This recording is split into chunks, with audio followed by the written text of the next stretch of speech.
लेकिन परमात्मा कहता है कि इन विकारों को छोड़ करके मेरे चरणों में आओगे तो अखंड सुख मिलेगा।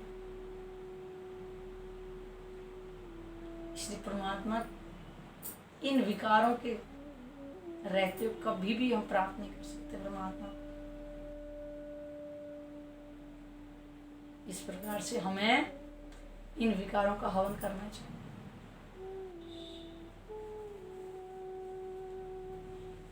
इस प्रकार से अगर हम करेंगे तो हम अवश्य ही उस परमात्मा की प्राप्ति कर सकते हैं, क्योंकि परमात्मा को पाने के लिए हमें बाहर से साफ होने की नहीं, हमें अंदर से साफ होने की आवश्यकता है। क्योंकि परमात्मा को बाहरी दिखावे से अच्छे कपड़े पहन रखे हैं, अच्छे सूट बूट बंधे, उससे ले वो अंदर का देखते कि अंदर से दिल कितना साफ है। इसलिए हमें विकारों को हवन कुंड में डालना चाहिए।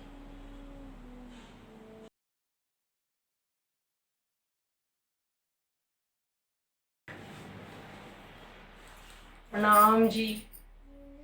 आप उस दिन कह रहे थे कि हमारे घर में तो हम हर हफ्ते हवन करते हैं और शाम को संध्या आरती करके और सब इकट्ठे खाना खाते हैं। तो आज मैं आपसे पूछना चाहती हूँ कि वास्तव में हवन का मतलब क्या है, हमें किस चीज का हवन करना चाहिए। गीता अध्याय 16 श्लोक नंबर 21 कहते हैं नरक के 3 द्वार होते हैं, काम क्रोध लोभ। बुद्धिमान व्यक्ति को इन्हें त्याग कर देना चाहिए। वैसे 5 विकार थे, काम क्रोध वो लोभ अहंकार। तो सबसे पहले विकार आता है काम। आज इस कलयुग के अंदर, वैसे तो कलंकों को युग कहा गया है कि जो काम कभी नहीं हो कलयुग के अंदर होंगे। काम का मतलब क्या है? खाली इंद्रियों का विकार, जिसके कारण इंसान पतन की खाई तक पहुंच जाता है। इस विकार के कारण घर बर्बाद हो जाते हैं, इज्जत बर्बाद हो जाती है। आज से 24 साल पहले एक घटना थी, घटना का सत्य है।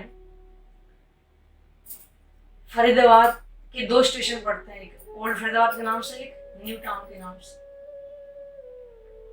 एक लेडीज वहां पे आई, वो घर से बहुत परेशान थी।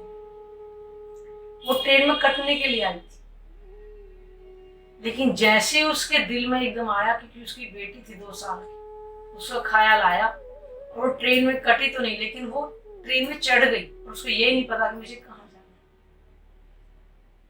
मैं बैठी थी शाम को, जैसे घर जा रही थी ड्यूटी से, तो मेरे सामने बैठी हुई और वो रो रही थी।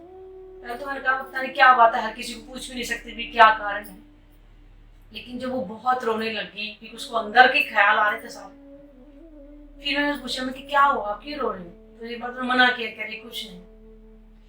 फिर बहुत ज्यादा रोने लगी। मैंने कहा बताओ सही कि क्या बात है।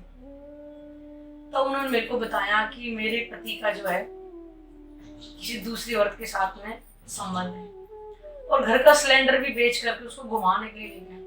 घर में कुछ खाने को नहीं, कुछ नहीं, और से लड़ाई झगड़ा। तो मैं ट्रेन में कटने के लिए आई थी, लेकिन मेरी बेटी का मुझे ख्याल आया, तो मैं नहीं कट पाई ट्रेन के नीचे, और मैं ट्रेन में चढ़ी, मुझे पता ही नहीं। तो मैंने कहा भैया अब आप कहाँ जाओगे? तो कह रही मुझे तो पता ही नहीं है। मैंने कहा रात का टाइम है, अकेली औरत है, आखिर कहाँ जाएगी? तो मैंने कोई रिश्तेदार इधर, कह रही कोई रिश्तेदार भी नहीं है। तो मैंने कहा भाई रात के टाइम जाओगे कहाँ? क्योंकि वो लोकल ट्रेन होती है, पलवल तक थी, कोई जंक्शन वगैरह होता तो वहाँ भीड़ भाड़ होती है, तो कुछ भी नहीं होता रात के टाइम।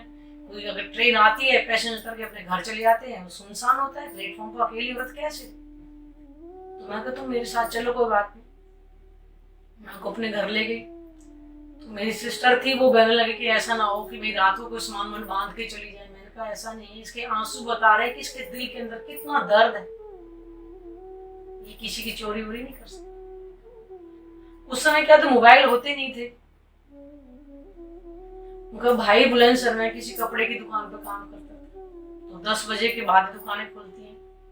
उनके भाई को फोन किया कि वे ऐसे बात है, तुम्हारी बहन के साथ ऐसे वो हुआ है, और ये एड्रेस बताया उन्हें, पलवल में एसडी कॉलेज है, उनके सामने हमारा घर था, तो उनके पिताजी ने फिर उनको फोन किया, अपने दामाद को, कि मेरी बेटी कहाँ है, मुझे पता चला। तो उस बंदे ने गलती मान ली होगी फोन पे ही, वो ढूंढता वहां आया। तो हमने उनको दिखाया कि भाई ये कौन है। तो देख के ऊपर से बोला कि मेरे पति ने मैं के साथ जाऊंगी नहीं। शनिवार की रात को हमारे साथ घर आई थी वो, और संडे की रात को शाम को 5 बजे के आसपास उसके पिताजी बुलंदशहर से और परवल पहुंचे, तब वो अपने साथ में आई थी। ये ऐसा विकार है कि बताओ, आज तो शायद उस बच्ची की शादी भी होगी, उसकी लड़की जो 2 साल की थी, अगर उखड़ जाती तो किसकी माँ को माँ कहती। इसलिए ये इतना गंदा विकार है, इसको इंसान को विवेक से सोच करके त्याग करना चाहिए। इसको कहते हैं हवन। इस विकार को सोच समझ के हमें हवन कुंड में डालना चाहिए, यानी कि ब्रह्म ज्ञान से पहचान करके कि विकारिक बुद्धि का अवगुण, इसका त्याग करना चाहिए। यह है वास्तविक हवन। फिर आता है क्रोध। क्रोध भी इंसान का बहुत गंदा विकार है। इसके अंदर कई बार इंसान खुद को अपना ही बुरा कर लेता है, गुस्से में आकर के। इसको कई बार गांवों में देखा है, वहां पे आपस में लड़ाई झगड़े होते हैं, उसी में बंदूकें चल जाती हैं, क्योंकि उस टाइम उनको क्रोध आया होता है, और एक दूसरे को मार के फिर जेल चले जाते हैं। किसी को 14 साल की जेल, किसी की उस टाइम तो क्रोध में हो जाता है सब कुछ, बाद में पछताते हैं उस टाइम। इसलिए क्रोध को भी हमें त्यागना चाहिए, क्योंकि इसमें हम अपना ही नुकसान खुद कर लेते हैं। दूसरे का तो होता ही होता है, लेकिन हमारा घर भी तो बिगड़ है। मान लो किसी बंदे ने किसी का मर्डर कर दिया और वो जेल में चला गया, उसके बीवी बच्चे कहाँ खाएंगे, क्या करेंगे, बर्बाद ही है घर, थोड़े से क्रोध की वजह से। इसलिए हमें ऐसे विकार का हवन कर देना चाहिए। इस विकार को अपने के हवन के अग्नि में स्वाहा कर देना चाहिए, कहने का। फिर आता है मोह। मोह आप समझते हैं, संसार में हर किसी को मोह है। किसी को धन से, किसी को घर से, किसी को परिवार से, यानी कि यहाँ हम मोह के चक्कर में ही फंसे हुए। और ये मोह का जाल हमने इस तरह फंसा रखा है जैसे मकड़ी जाल में फंस जाती है और उसमें से निकल नहीं पाती। वही मोह का जाल हमने अपने चारों साइड बिछा रखा है। ये मोह ही है हमारे जो जन्म जन्मों से संस्कार चले आते हैं कि हमारे इस जन्म में इच्छा जैसे रहेगी किसी चीज की, अगले जन्म में फिर होगी। ये आप इस जानते होंगे, क्या ये होता है ना कि बुजुर्ग इंसान की उसकी सांस निकलने को है और कह रही कि बेटे को बुलाओ भाई, वो बेटा आ गया तब उसकी सांस निकली। अब मान लो किसी का बेटा अगर अमेरिका में है, अगर वो नहीं आया तो उसकी सब सांस अटकी रह जाएगी। कहने का मतलब कि दम तो निकल जाएगा, लेकिन उसकी जो मोह है वो बरकरार रह जाएगी। तो यानी हमने मोह का खुद बंधन बांध लिया। अब हमें नहीं पहचान थी, लेकिन अब तो हमें पहचान है कि हमें मोह के बंधनों से मुक्त फर्ज जरूर करना, जो हमारा फर्ज है। लेकिन अगर हमें मोह करना ही है तो एक परमात्मा के चरणों को करना चाहिए, क्योंकि इस जन्म में हमने कि अगले जन्म में किस किस के साथ रिश्ता निभाएंगे। इस संसार के पारिवारिक रिश्ते, माँ बहन भाई पुत्र बीवी बच्चे सब, अगले जन्म में फिर कोई वर्णन किस किस के साथ मोह करेंगे। इसलिए हमें इस हवन को भी हवन की कुंड में स्वाहा कर देना चाहिए। फिर है लोभ। लोभ भी इंसान की मान मर्यादा को मिट्टी में, जबकि हमें चाहिए कि हमने अगर किसी के साथ कुछ अच्छा व्यवहार किया है या अच्छा कुछ काम किया है तो हम उससे कभी इच्छा ना करें कि ये भी हमारे साथ कोई अच्छा इसके बदले में कोई उपहार दे। हम निस्वार्थ भाव से उसकी सेवा करें, उसके बदले में कुछ चाहे नहीं। नहीं तो केवल इंसान क्या लगता है कि एक बार पता नहीं दोबारा कहता है ये तो लोभ ही है, ये तो हमेशा ऐसे ही करते रहते। तो इसलिए हमें किसी से लोभ नहीं करना चाहिए, चाहे किसी भी चीज का। हमारे अंदर जो है किसी चीज की कोई लालसा नहीं होगी, किसी से निस्वार्थ भाव से सेवा करेंगे तो हमारा मान सम्मान भी करते हैं। इसलिए इस अवगुण को भी हवन कुंड में स्वाहा कर देना चाहिए। फिर है अहंकार। ये इंसान की सबसे बड़ी कमजोरी है, अहंकार। इस संसार में अहंकार हर किसी को धन का अहंकार में बहुत बड़ा धनवान है। किसी के पास 4 पुत्र वो हो, मेरे पास तो 4 पुत्र, ये भी अहंकार एक तरह से। किसी को बड़े घर का अहंकार, बड़ी गाड़ियों का अहंकार है इस संसार में, जबकि ये नहीं पता कि हमारे अंदर जो सांस है अगली आए या ना आए, किस चीज का अहंकार करें।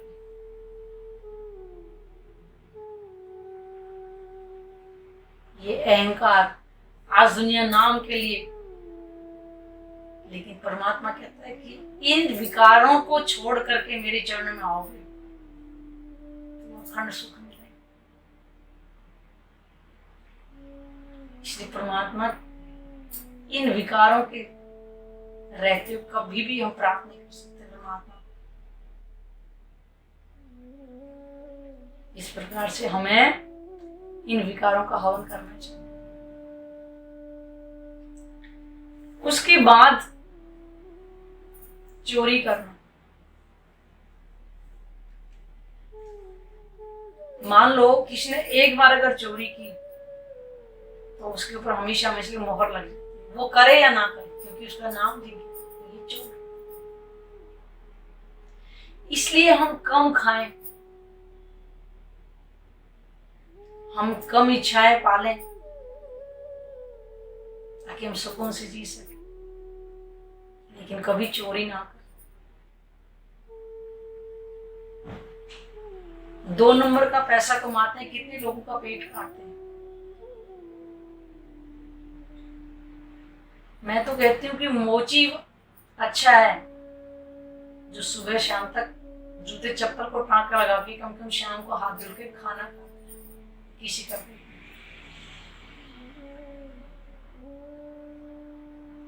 इसलिए चोरी करना भी बहुत बड़ा पाप है। झूठ बोलना, आजकल तो इंसान झूठ का ही जी रहा है। और तो और चंद रुपयों के कारण लोग झूठी गवाहियां देते हैं कोर्ट के अंदर। जो निर्दोष होता है उसको जबरदस्ती फंसा, क्योंकि पैसे वाला तो पैसे वाले पे जीत जाता है, लेकिन जो गरीब इंसान है बेचारा वो जेल जाता है।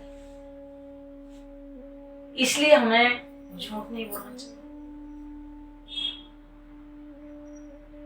लेकिन एक झूठ वो होता है किसी की जान बचाने के लिए। जैसे कोई गरीब इंसान है, उसने कोई जुर्म किया, लेकिन जो ताकतवर होगा ना वो अपने ताकत के ऊपर उसको मारने के लिए जरूर बोलेगा, क्योंकि वो अपनी ताकत का इस्तेमाल करता। अगर हमसे पूछे कि वो किधर गया तो हमारा फर्ज नहीं बताएं, हम उसको पता ही नहीं, क्योंकि वो निर्दोष है। किसी की हमने जान बचाई है, वो झूठ नहीं कहे, क्योंकि हमने सत्य का साथ दिया है। और एक अगर हमें परमात्मा की प्राप्ति चाहिए, धूम्रपान यानी बीड़ी, सिगरेट, पान, तंबाकू, मीठ, मदिरा आदि से दूर रहें। इस तरह से हम अगर इन अवगुणों को हवन कुंड में डालेंगे तो हम अंदर से पाक हो सकते। इसलिए हवन जो अग्नि का नहीं, इन विकारों को हवन में जला देना चाहिए।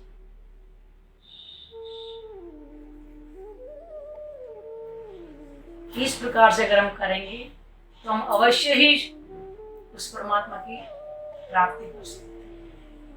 क्योंकि परमात्मा को पाने के लिए हमें बाहर से साफ होने की नहीं, हमें अंदर से साफ होने की आवश्यकता है। क्योंकि परमात्मा को बाहरी दिखावे से अच्छे कपड़े पहन रखे हैं, अच्छे सूट बूट बंधे, उससे ले, वो अंदर का देखते कि अंदर से दिल कितना साफ है।